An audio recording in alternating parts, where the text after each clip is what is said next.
Hai guys, selamat menonton HNCTV. Sebelum itu jangan lupa subscribe channel ini untuk video terbaru dikemas kini mengenai isu-isu semasa terkini dan sensasi.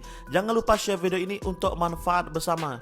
Kes lompat parti, Azmin disindir rakan Menteri PM Maximus. Presiden Parti Bersatu Sabah PBS Maximum Ongkili menyambut baik keputusan Mahkamah Tinggi yang menolak permohonan Menteri Kanan Azmin Ali untuk membatalkan saman yang difailkan oleh 10 penghuni Gombak terhadapnya atas tuduhan menipu dan melanggar tugas fiduasiari sebagai ahli parlimen kuasaan parlimen tersebut. Maximus yang juga menteri dalam Kabinet Perikatan Nasional yang sama dengan Azmin tidak berlapik dengan kata-katanya apabila memuji keputusan mahkamah yang memihak kepada pengundi yang menentang katak politik. Kita semua berdoa semoga keputusan perbicaraan itu menyebelahi pengundi Gombak. PBS telah bersuara sejak penubuhan parti itu 36 tahun yang lalu terhadap tindakan pengkhianatan yang tidak berprinsip oleh wakil rakyat dengan melompat parti tanpa merujuk kepada pengundi, kata Maximus yang telah mewakili Kota Merudu sebagai ahli parlimen PBS sejak 1995. Dia menyifatkan keputusan Mahkamah Tinggi sebagai penting dan ke arah pemulihan martabat proses parlimen.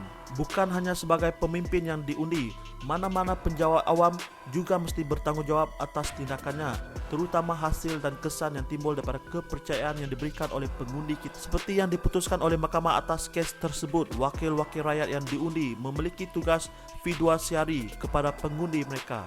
Tugas fidusiari ini berdasarkan kepercayaan dan kepercayaan ini seharusnya diperoleh, tidak dipinjam, tidak dibeli atau diperdagangkan, tambahnya.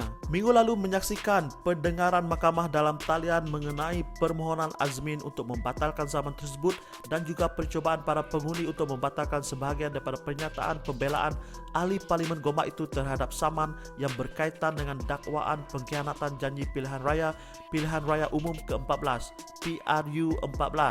Azmin cuba membatalkan saman itu kerana dia mendakwa ia melanggar hak asasi mereka yang bebas berpersatuan yang dijamin bawah Perlembagaan Persekutuan. 10 penghuni Gombak itu berusaha untuk membatalkan sebahagian daripada pernyataan pembelaan Azmin yang antara lain menyebut tuduhan seksual terhadap Presiden PKR Anwar Ibrahim sebagai alasan untuk berpaling tadah daripada penyokong parti politik itu. Azmin, bekas timbalan Presiden PKR, kini menjadi ahli Majlis Tertinggi Bersatu dan tindakannya berpaling tadah membantu meruntuhkan Kerajaan Pusat Pakatan Harapan. Perbicaraan sekarang akan bermula dari 7 ke 10 Jun 2021 dengan pengurusan kes pada 22 April 2021.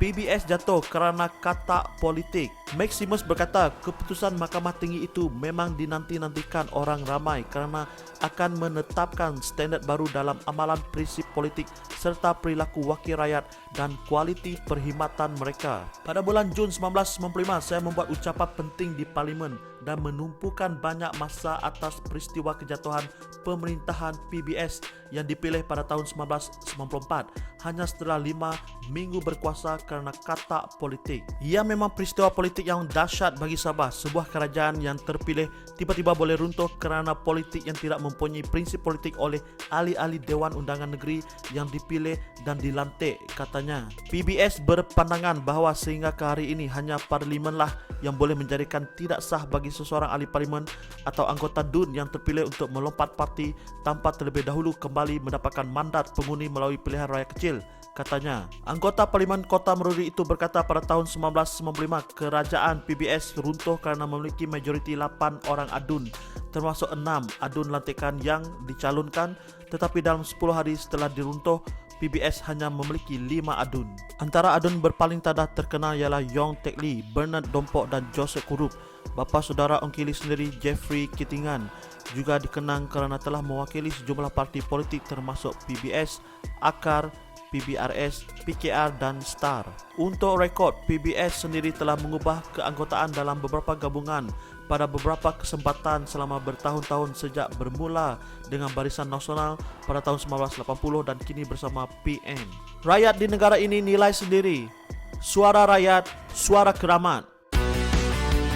Sekian dari HNCTV, terkini dan sensasi.